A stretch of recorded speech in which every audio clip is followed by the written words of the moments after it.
Welcome in to the Seth Floyd Show. I'm your host, Seth Floyd Hansen, and 49er fans, how we feeling?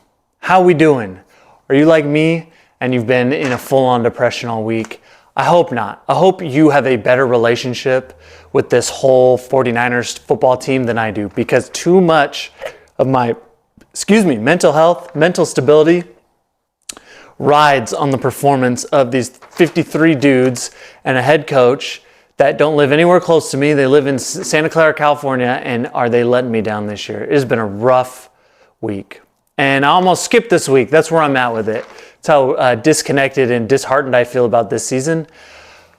But I couldn't do that to you. I had to come and bring good content, had to keep it going. Hopefully you enjoy the video. We're going to talk about this preview, this week coming up with Green Bay. Okay, 49ers are traveling in to Green Bay, into Lambeau Field. Green Bay is their 2.5-point favorites, okay?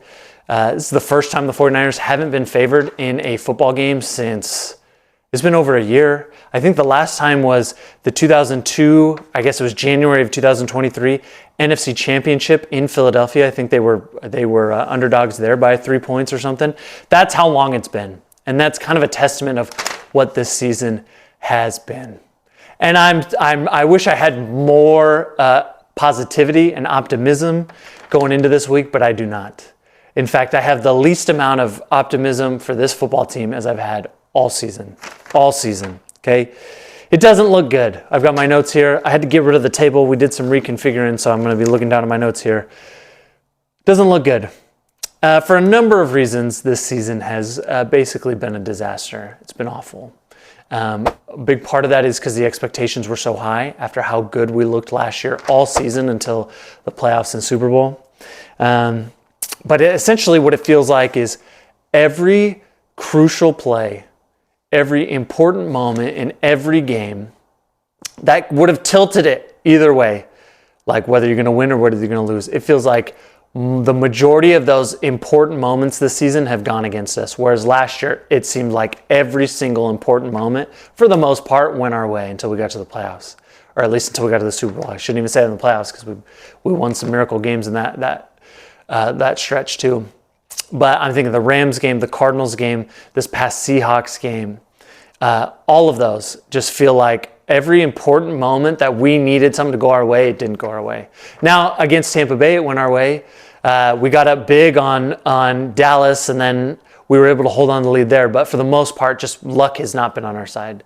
That doesn't even include injuries. It's been a rough season. But those moments are the difference between being 8-2 and 5-5, which right now they're 5-5, and they deserve to be 5-5. I'm not saying this is a fluky thing. I'm saying they deserve to be 5-5. They have not played well enough to be 8-2. It's just so agonizing as a fan because you can look and you can pinpoint 2 or 3 plays where you're like, holy crap, if this just went this way, we would be 8-2 right now. Let's talk about DVOA rankings, and then I'll kind of get into my prediction, okay? We'll start with Green Bay. Green Bay, offensively, they're ranked 3rd DVOA. Very good offense. Their receivers are electric. They're fast. They run all over the field. They don't feel like they have a true number one. They just have like 3 or 4 1Bs or 2 As, however you want to look at it. Like that second tier, but they have like 3 guys that are just electric and just can kill you. Defensively, their DVOA is at 16. So not great, but their offense more than makes up for it. I didn't even get into special teams because we know they have a better special teams than the 49ers. This is the craziest thing. Like, all fan bases can make excuses like, we're really not that bad. We just had a couple things go against us. That's why we're not one of the top teams in the league. I'm so anti doing that for the most part, but just hear me out, okay? This is absurd. The 49ers offensive DVOA is number 5. Their defensive DVOA is number 6. Okay, how in the world are they 5-5? Well, the special teams has really derailed them in some spots, but then you get just 1 or 2 crucial plays in each game. You kick field goals instead of scoring touchdowns. Like, that is how. Then things go. You let teams hang around. All they have to do is make 1 play at the end of the game, and all of a sudden you lose.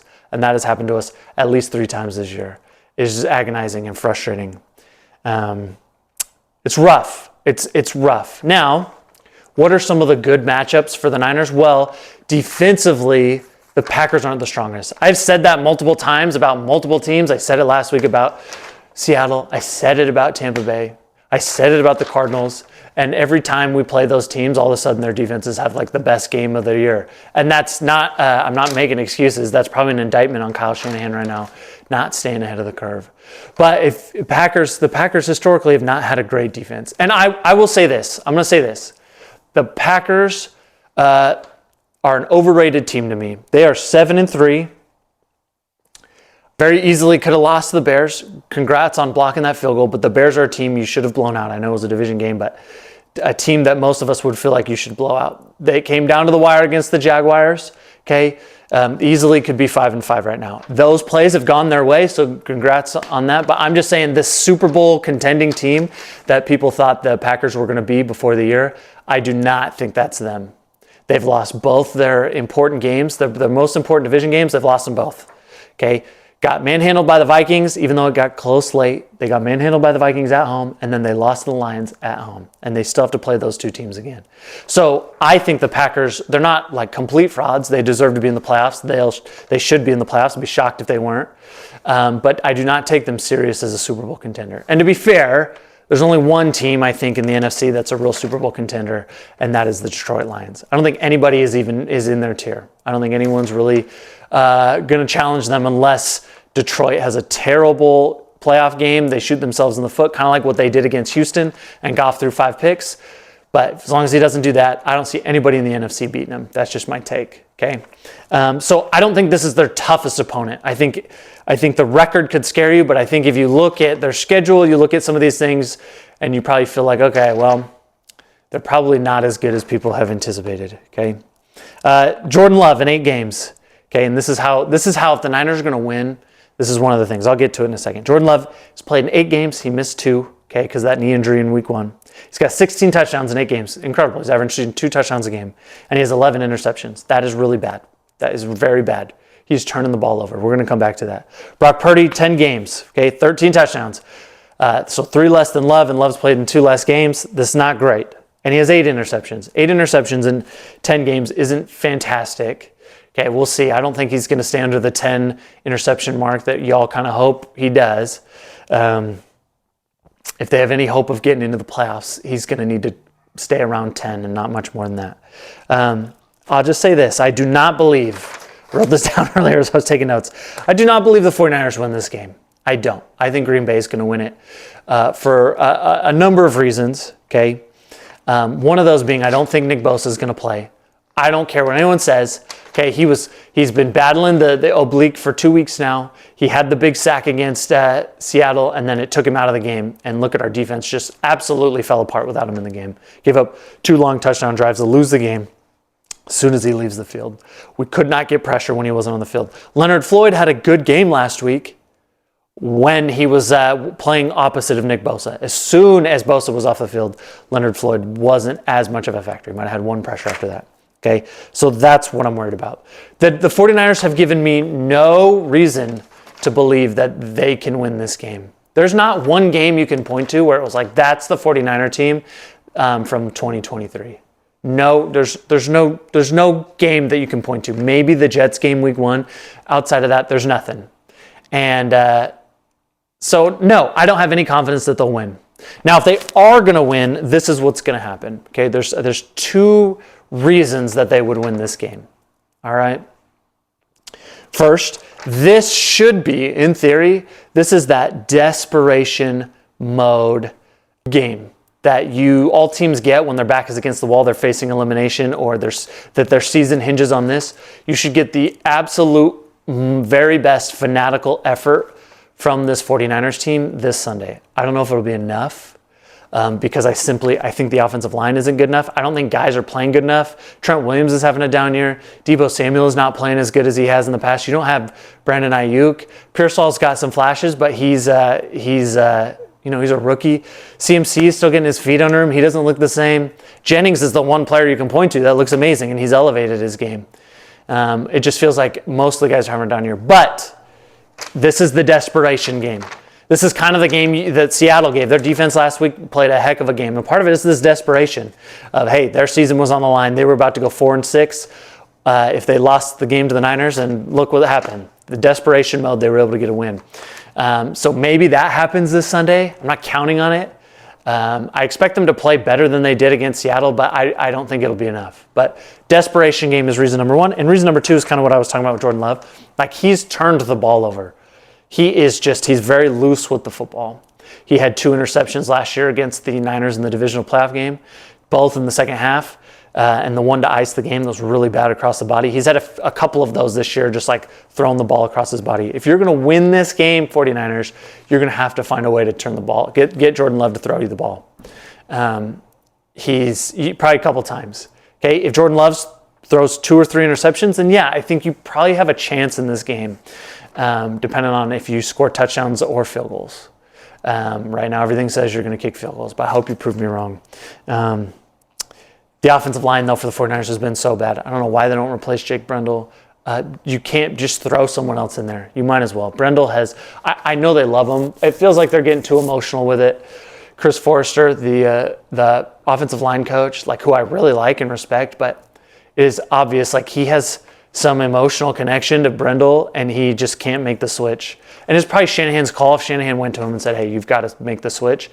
But I don't know why they believe in Brendel so much. You throw Feliciano in there, throw Nugent in there, like one of these other guys. You might as well, because this is just getting bad. It helps that you're gonna have George Kittle this week. That helps in the blocking. That didn't help us last week against Seattle. But holy crap, man, they got to get something figured out. It's probably too little, too late, if we're being honest. If Nick Bosa does not play, they're not winning this game. So Packer fans, you rejoice. You should feel very confident going into this game because Nick Bosa, there's no way he's playing.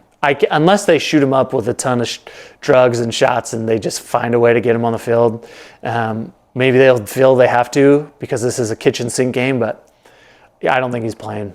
I don't think he's playing, and you're not getting a pass rush. If Jordan Love has all day to throw, you're done.